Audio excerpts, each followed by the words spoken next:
Warisan Pahlawan Resort, satu-satunya homestay tradisi di Kuala Berang, Terengganu.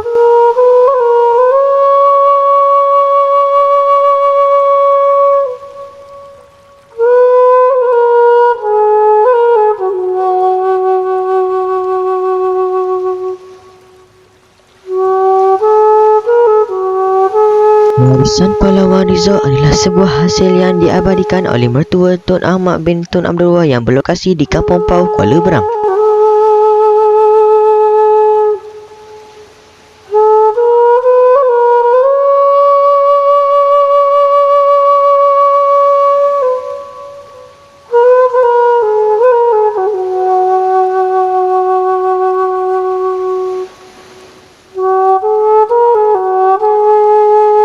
Warisan Pahlawan Resort memiliki 6 buah rumah tradisional yang mampu menarik pencinta seni tradisional maupun warga kota yang mengimpikan pengalaman beristirahat secara tradisional.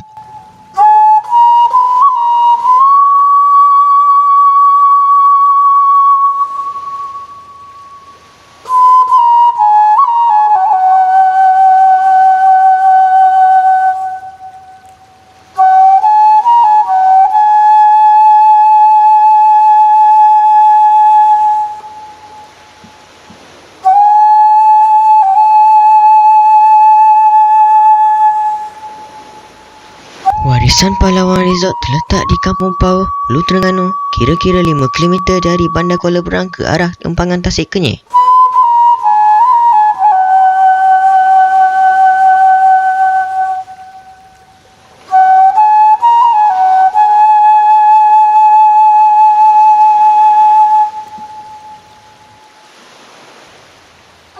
Menurut pemiliknya, Tuan Muhammad Anwar Tuan Ahmad, rumah-rumah ini diberi nama sempena nama pahlawan dan ulama Melayu iaitu Mat Kilau, Tok Gajah, Tok Pauh, Tok Kenali dan beberapa orang lagi telah mula beroperasi pada bulan Julai 2008.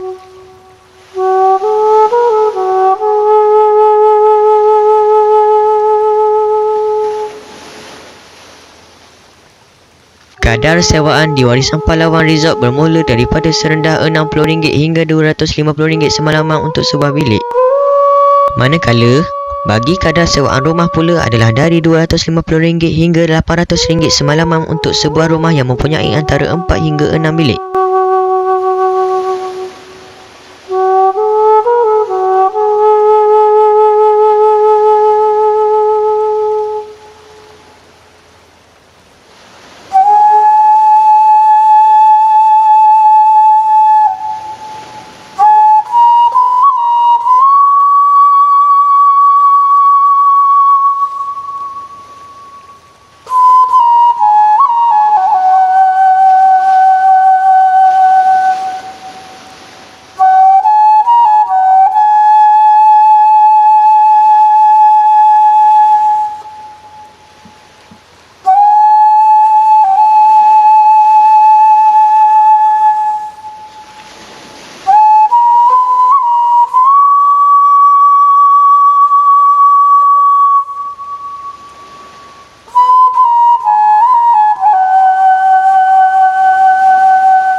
Di Warisan Pahlawan Resort, anda dijamu dengan juadah ikan sungai seperti kelah, baung, jelawat dan lain-lain bersama ulang-ulaman.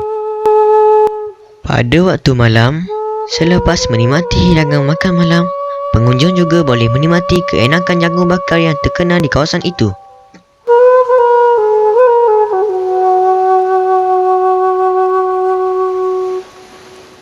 Warisan Pahlawan Resort juga menyediakan kolam renang untuk pengunjung mandi manda.